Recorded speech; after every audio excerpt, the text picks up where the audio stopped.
Who's going to be QB1 for the Dogs? Darnell Washington. Where does he fit in the NFL draft? And we take a look at some rules from this weekend's XFL action. This is Believe in Georgia Dogs on the Believe Network.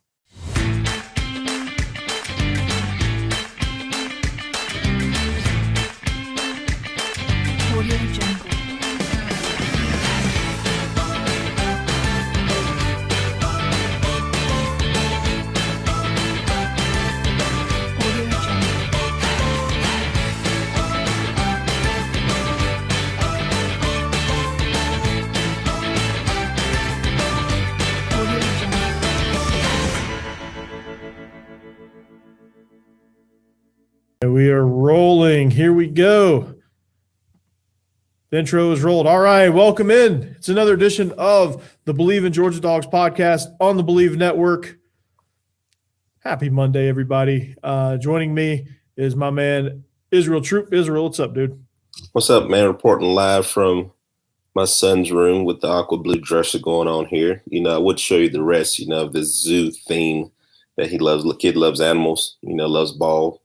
So, we try to make it themed for him. But luckily he's at daycare today, but I did have baseball practice. So there you go. You know how that goes. Yes. So what's his favorite animal?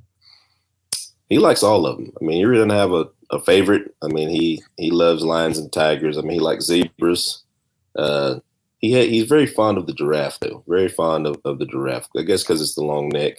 Yeah. He likes all of them. Well, speaking of a zoo, wait till you see my betting line here on betonline.ag. That's who we're presented by. You can always bet. Unfortunately, the Super Bowl's over, but guess what? You can bet on XFL. Those games we'll talk about that here in a little bit because there's an interesting rule that I want to throw by you. But BetOnline remains your number one source for all your sports betting needs this season. Everything from NFL bowl season to esports to NBA to XFL, USFL, you name it. You'll always find the latest odds, team matchup info, and player news and game trends at BetOnline. BetOnline features live betting, free contests, and live scores for almost any sport or game imaginable. We're the fastest and easiest way to bet all your favorite leagues and events. So head to betonline.ag to join, receive your 50% welcome bonus on your first deposit. Make sure to use that promo code BELIEVE, that's BLEAV, to receive your rewards. BetOnline, that's where the game starts. So I said zoo. I said what I bet on. I bet on all kind of stuff. I don't really know how to bet, but one thing I guess maybe we can bet on is we can look at Georgia's futures depending on who they got starting at quarterback. So this is going to be a quarterback-centric episode. So Todd Monken out, going to Baltimore. They've got some decisions to make with Lamar Jackson, but that doesn't matter. We're not the Believe in Ravens. So Mike Bobo in as offensive coordinator. We talked about that on our last episode coming into the weekend. We hope you enjoyed that one. Get a little background information on what he brings to the table. You'll see that. You can go watch that on our YouTube channel or anywhere you find your podcast. But what we want to talk about today is the quarterbacks because Coach Bobo, his first big decision as offensive coordinator is going to be who's starting at quarterback. Now, conventional wisdom and what we saw on tape last year would lead you to believe that Carson Beck is that guy. But I would say hold the phone because Gunnar Stockton, he played the role of all the scout. He played the role of scout team quarterback. So he played the role of CJ Stroud in practice. He's played just about every quarterback we faced in practice. You have Brock Vandegrift that'll have something to say with this quarterback battle, and of course Carson Beck, who was the incumbent number 2 behind Stetson Bennett. So interesting decision. Do you go with Beck? Do you think it's going to be Beck? What do all these 3 quarterbacks bring to the table?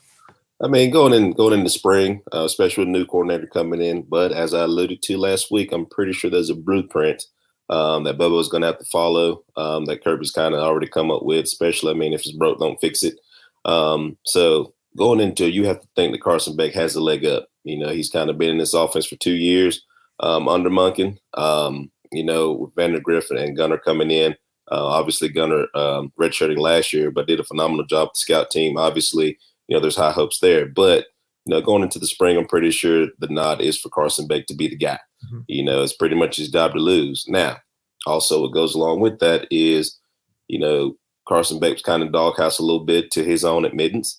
Trust me, I've been there too, trying to get out of the doghouse. But it's a little different when you're a quarterback because you kind of have to know what everybody does. Yeah. You're the guy, So, I'm glad he's gotten out of there. So I think it's Carson, but, with the new coordinator coming in, all eyes are going to be on who can get the job done. Stetson came in and took the job from JT. Let's just say what he did. He took it, so who's going to want that pressure now? You're coming off 2 back-to-back national championships. Who's going to want to be that guy, to kind of, take that pressure on? Because there's going to be pressure, especially with the fact that everybody was against Stetson Bennett. He comes back and rides off 2 national championships back-to-back. So now you're going to have to follow in those steps of, all right, who's the next guy up? Is it going to be the 2 5-star guys behind Carson Beck, or Carson Beck going to step up and take that role? Yeah, I mean, I think they all bring something unique to the table. Unfortunately for Brock Vandegrift, I think right now he's kind of the odd man out, and I see it as a 2-horse race. And I think there was an episode we did, I think it was maybe last summer during fall camp, where I made a bold prediction. I can't remember if you backed me up or not. I'll have to go back to the archives and listen. But it was I made the bold prediction that when Stetson Bennett leaves, that that Gunnar Stockton was going to be the guy. And now that Bobo is in the mix and his dad has experience working with Gunnar Stockton, the whole reason Gunnar switched from South Carolina to Georgia was a lot to do with Mike Bobo. So there's some things at play there where I think there's some familiarity. But to me, I think Gunnar Stockton resembles Stetson Bennett the most. Where he's dynamic. He can move with his feet. He's got a really good arm. He's a gamer. Now, I'll be honest, he didn't play at the highest level of high school football, and that takes some adjustment. But I think he's a guy that comes in with some moxie that can really kind of get some things done. Although what I saw from Carson Beck on tape, the poise that he had in the pocket with live bullets flying around, some of the throws he made on the run. There was that one dime to I think it was Gilbert in the back of the end zone against Vandy, where he was on the run. He put it literally on the back pylon, and it was called back because whoever was catching that, I think it was Gilbert, but it may have been a different receiver. But whoever was on the receiving end of that pass couldn't get their toe tapped down, and they called it back. But it was probably one of the most beautiful throws that I've ever seen Carson Beck make. So he's going to make it tough. But I think ultimately what Gunnar brings to the table, I think will eventually give him this lead. Now, this race is going to be far from over. We're gonna probably talk about this ad nauseum throughout the spring, probably ad nauseum throughout fall camp. Like I think week 1, you're finally going to see maybe, or it might even go into, because we have 2 patsies on the schedule with Ball State and UT Martin to really try to make that decision. So to me, I think Gunnar Stockton's skill set is the best. Mentally, is he ready? Carson Beck's got more of the reps, more of the live reps. So it's going to come down to kind of, who's the most ready. It's going to be a tight race. Absolutely. It's also going to come down to who wants it more. One thing about it, one thing that Vandegrift didn't get, are those reps with the scout team. Those reps are very important. I mean, take, for example, go back to it. Let's look at Stetson. Look at all he was playing Baker Mayfield. He's playing those guys at practice for the scout team. Those reps are very valuable reps, So any of you guys who are listening don't think your baby should be on scout team at any point. I mean, let's think about that, shall we? But that's neither here nor there. But you can follow him on Twitter at TroopStar28 if you really want to know. But it's one of those deals to where I think is, after watching Carson come in, a couple games. I know he came in the national championship game. Threw the ball well. I think he has command of the offense, command of the guys, that's playing around him. It's going to be who can get the ball to the playmakers. I mean, with what we had coming in from the transfer portal coming in, I know we're still waiting on word from Ra Thomas, but if he's able to go, everything is worked out with that. I mean, that's another weapon that we have outside, especially with Bowers. Love it. You got Arian Smith, got a bunch of guys that you can get the ball to, so those guys. You're going to have, a way to complement the run game, with the pass game. And, I haven't seen, Carson run, but I'm pretty sure that there's going to be times where he's going to have to use his wheels. And that is one thing that Georgia's had the last couple of years that has made us very, very dangerous. The fact that our quarterback can run. Is that a factor, though? Is that a big factor, you think? I don't think that's a big factor. I don't think that's a big factor if that quarterback can get rid of the football, because we're not going to be a really down the field, type team. If we keep following the scheme of Monken. We take our shots, but it was also built off of play action and things like that. Very calculated, yeah. But I think the other two, in Vandergriff and Gunner, I think they have the better, upside as far as running the football. But like I said, Carson could obviously change. If he changes and he can handle the offense as far as throwing and running, there's no doubt in my mind that he'll be the starter. But can he stay hungry? Does he know that, hey, you got two behind you that are really, really, really good? And one on the way.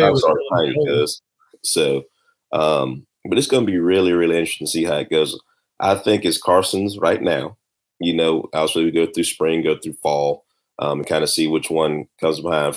But for me, it's Carson, Gunner, because I've seen Gunner play. I've seen him, even though they say, all right, it's two-way. Well, you got some dogs in two-way football. You got the Fitzgeralds of the world, the Rockmarts of the world, Thomasville, who beat them in the semifinals. So, you got some dogs in two-way football. So don't ever get it twisted. There is no such thing as weak Georgia football, sounds like. Absolutely. Then you got Vandergriff coming in. I haven't really seen him with live bullets thrown at him yet, other than, spring game. And things like that. So to me, he just seems stiff and seemed just kind of like uncomfortable. Yeah, it's going to be interesting to see how this thing all shakes out. But I'm excited, man. We got three very capable guys behind him, and with the talent that's surrounding them. You got Bowers coming back, McConkey, seasoned vets, at the skill positions that can help you. So it's going to be really interesting when this thing hits spring and as spring workouts start to kick up. Yeah, it helps that you're turning and handing the ball to Kendall Milton and Branson Robinson. Mm-hmm. It helps that you're throwing to Bowers. He's a get-out-of-jail-free card for any quarter. I could play quarterback and probably go find 19 and probably be pretty successful. But it can't be understated just how much athleticism I think is going to factor into this. What we did with Stetson in the run game, that probably accounted for 5 touchdowns that we had. And countless other chain movers or, the ability to evade pressure and really do some damage with your legs down the field, and really make teams pay. There was a play, the play against Auburn, the touchdown against Auburn was, he pulls it at the right time and there's nobody there. And then boom, he hits that hole and then nobody can catch him. So again, to me, I think it's going to come down to who has the best running ability. Can Carson Beck develop his running ability enough to hold these other two guys off? Because I think Gunner is a good enough thrower of the football to be able to really get in there and compete. I think Brock has some things to work on. But it'll be interesting in the spring for sure. A, who gels with Coach Bobo. B, who can contribute in the run game. And C, who do the other guys believe in? What if they get out there and, guys are responding to Brock more than the other two? Well, then it's got to be Brock, right? Which, if that's the case, I would have no problem with that because we know Brock can run. We know he's got a powerful arm. It's just that whole command thing for him, just getting him comfortable is my only worry with him. Oh, yeah, man. This is big boy football. You're the 2-time national champion. So, target's already on your back. Got Alabama out here hiring NFL guys to come in and, help out with everything. So, we already see the blueprint, and the standard is the standard, as they say. But the expectation of quarterback has never changed. You got to have some moxie. You got to be mobile. You got to be a good decision maker. And people say what you want to. Yes, Stetson made bonehead plays, but what quarterback doesn't. So, it's going to come down to what player, like you said, who has confidence in who. Does the offensive coordinator have confidence in you? And do those guys that surround you, your playmakers, can you get in the ball and do they have confidence in you? Out of those 3 that we have right now, that's what it's really going to come down to at the end of the day. Yeah, no doubt. And so we'll put a lid on it for now. I'm sure we'll revisit this topic. You're probably going to get tired of us revisiting this topic, actually. So Right now, Carson Beck is the incumbent number 2. He seems to be the odds-on favorite. But if you want to follow us, if you want to follow Israel's interesting Twitter threads that he's had the last few days, at TroopStar28, there's been quite a few fireworks there. For me, at Coach Burton 36, and for the show, at Believe in Dogs on all social media platforms. We thank you. I mean, our numbers have been up lately. I think we had one stinker in there, but our numbers have been pretty much over 300 for every episode. We've gotten into the thousands on a couple.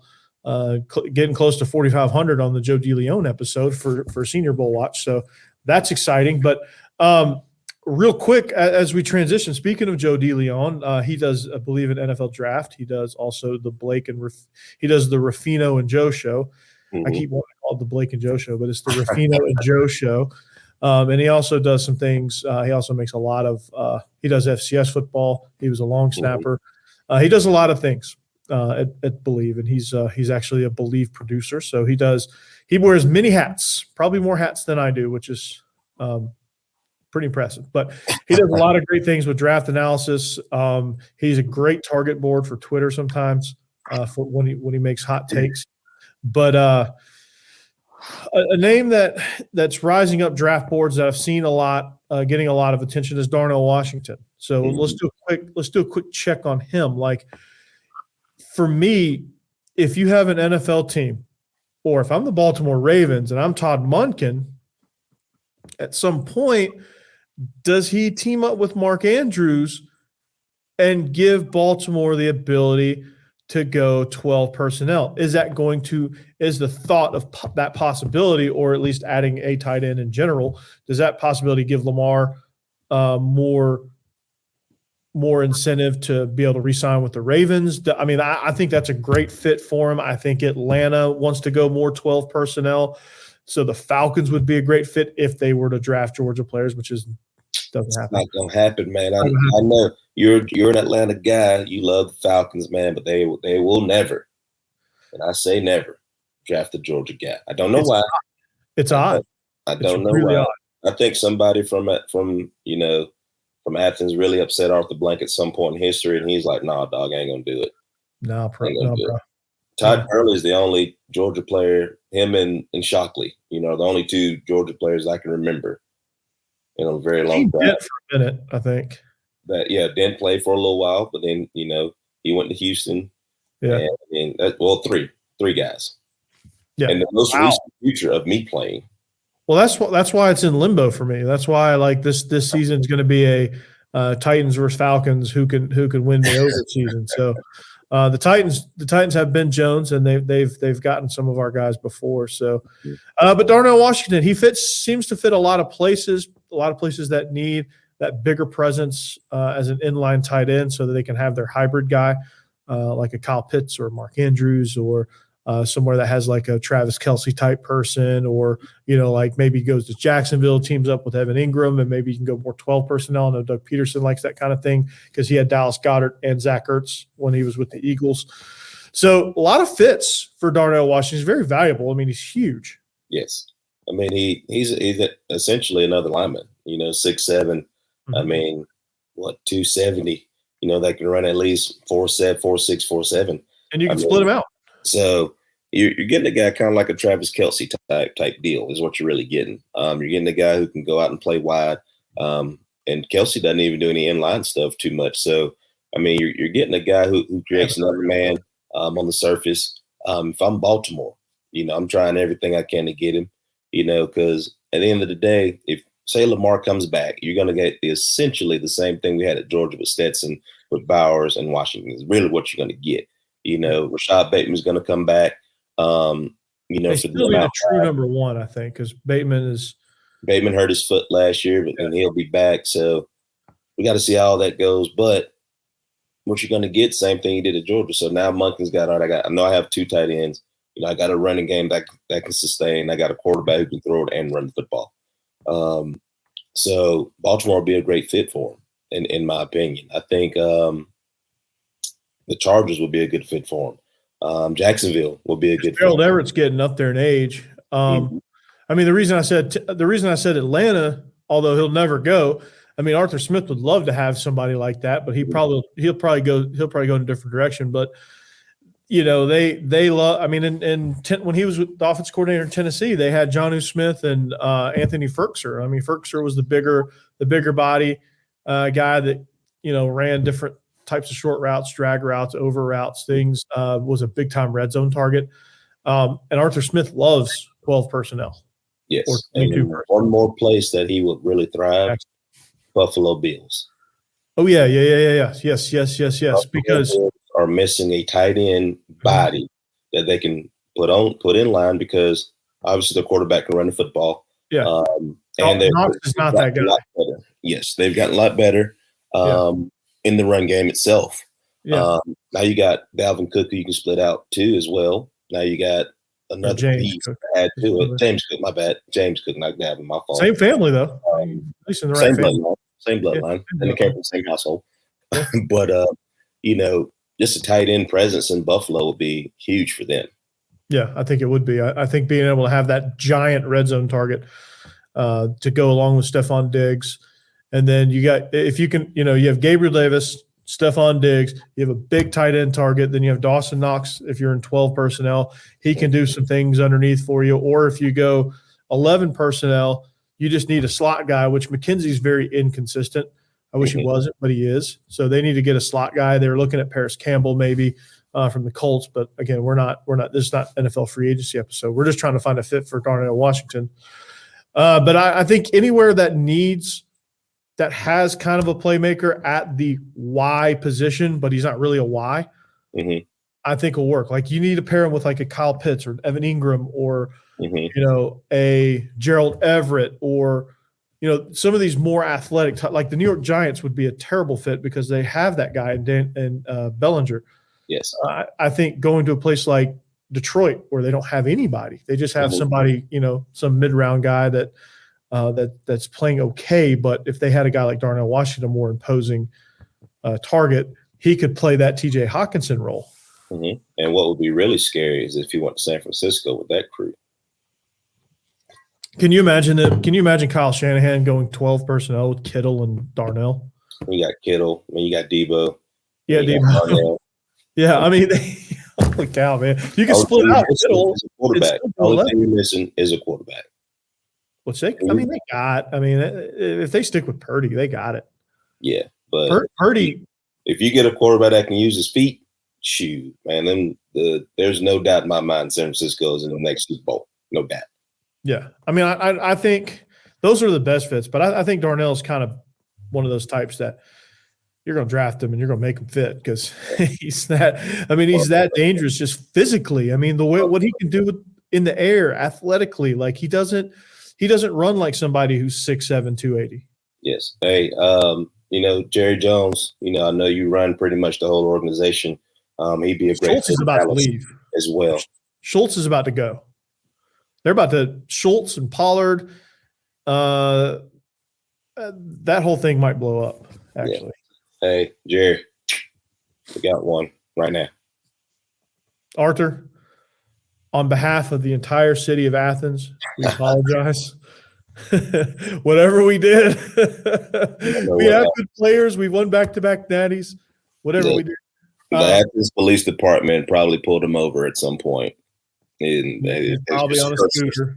Every second. He probably emerged from an alley. That's probably what happened. Probably. You get those APD, man. APD. Got those emerging from an alley penalties. How many of y'all got busted with that? That's the stupidest thing. Look, if we're in trouble, we're in trouble. I know we've said this before. If you're in trouble and you did it, hey, it is what it is. But some stuff you just be like, hey, man, come on. Like this is how you're going. It's not that serious of an offense to where we're front page of the paper. Like but again, don't they have some discretion though? Like, man, them folks don't care. Like, they just want to be like, hey, guess what I did? I arrested Israel Troop today. Yeah. He had a beer on the sidewalk. What a thug. Oh, geez. I'll never understand it. But Darnell Washington, if you're a GM and you're watching this, A, congratulations, and thank you for the support. B, draft Darnell Washington. So I was watching XFL this weekend, right? Yes. Not to drastically change gears, but I thought it was football fatigue, but then the XFL is like, that's actually not bad. And Heinz Ford is coaching. Who's he with? San Antonio, I believe, the Brahmas. Okay. The Brahmas. I don't even know what that is, but I'll say this: whoever designed the uniforms for the XFL, I think they were also the costume designer for Any Given Sunday. Oh, absolutely. The Rock did it. Him and his crew. So I mean, they tried to, kind of match everything with this, and so I think I watched a little bit of it the other day. So I was like, you know what, this is actually pretty good. Those guys out there playing hard, man. I'm like, hey, the product on the field is really good. The uniforms they need to try again, but the actual play on the field is really good. I love two things. Two things I would love to see instituted in football across the board. The kickoff. I like the kickoff. I love the kickoff. It promotes returns, and it enhances player safety. Where if you don't know, the kickoff team lines up on the other 30-yard line, and then the return team lines up 10 yards away. And then the kicker is way back on the 40, kicks it off, or 35, kicks it off. And the coverage team and the return team can't move until the ball is caught. Mm-hmm. When the ball's caught, they go block each other, and then you get whatever return you get from that. Which is old school board drills, man. Win your battle. If you win your battle, it's probably going to score. So I love it. I saw that first time. I was like, you know what? I absolutely love this. It takes away the guessing part from a coordinator standpoint of, all right, we got to kick out this guy. You got R1, L2, any of that stuff. Hey, you got the guy in front of you, cuz. Match it up, man. 10 on 10. Win your battle. And it's close enough to where blocks. I mean, the only thing you have to worry about is holding, which I mean, that's pretty few and far between, as long as you do what you're supposed to do. So you have coverage in a 20-yard box, which is outstanding. And 10 of it is like a mosh pit. So there's no distinct advantage for the returner. They just got to be able to find whichever matchup wins. Mm-hmm. And just try it's really good. So I lied. I said 2 rules. I really meant 3. So the second rule, love the onside option of saying, okay, it's 4th and 15, you get it, you keep the ball. If not, they get the ball wherever you failed. I like that rule too. That rule is or you could try an onside kick, or you can kick off regular. You could try the kick, you could try the 4th and 15, or you can elect to just go. All right, kick. So you score. All right, you have the option of going 4th and 15 or kicking onside kick. Yeah. Or a regular kickoff. Oh, definitely. 4th and 15 from the 30, so if you didn't get it, the other team would have the ball in plus territory. So there's incentive for the defense too. So let's say you get sacked on the 15-yard line, on the minus 15-yard line. Mm-hmm. The other team now it's that's where they get the ball. That's where they get the ball. Oh yeah, I like that. Yeah, so it's one scrimmage down, so that's good. And then the third rule that I would love is not only can you go for 1, there's no extra point kicks. There's no kicks in extra points. Not only can you go for 1, but you can go for 2, and you can go for 3. 3-point conversion. So you either put the ball at the 2, the 5, or the 10. Yeah. For all you 707 buffs, that's exactly what you guys like to do. So, I mean, I like it. I love it. Especially as a Dallas fan, I would have loved that option for a long time. But the XFL, man, I think they're ahead of the curve, man. I think they've got it figured out. And if I'm Roger Goodell, I mean, I'm looking at this and being like, all right, how can we kind of get to this model? I'm not saying we got to do this exact same thing, but how can we kind of mimic this model? Try one, help our guys out, eliminate all the other BS that goes along with it. Because, I mean, the 4th and 15 or the onside kick, I mean, that's genius. Yeah. Because 9 times out of 10, if you don't get the onside kick, they're going to be in plus territory anyway. So, I mean. Yeah, either way, I mean, it's the same result. And it's a little bit more of a chance for the kicking. Onside kicks now are just obsolete. It's just and they've taken it off. You can't kick it into the ground and make it pop up. There's so many rules to onside kicks now It's where Just play scrimmage now. Like what? I mean, what's wrong with that? Yeah, it's 4th and 15. You get it. You keep the ball. Yeah, I love it. So if you're listening, you're on the competition committee on the NCAA, which if you're on the NCAA, I don't know what you do during the day, but implement that rule. Greg Sankey, implement that rule in the SEC. We'll play with that rule. NFL, please do that. So, but that's going to do it for us here today. On our next episode, we'll take a look into baseball. We'll try to fix basketball. We'll get your opinion on how to fix basketball recruiting, and then of course we'll continue our draft check, and we'll start to look at some pre-spring roster stuff as well as we go in the future. So, for Israel Troop, I'm Corey Burton. This is the Believe in Georgia Dogs podcast on the Believe Network, presented by Bet Online. We hope you have a great rest of your day. We'll see you back here next time. Until then, go Dogs. Go Dogs. Do you believe?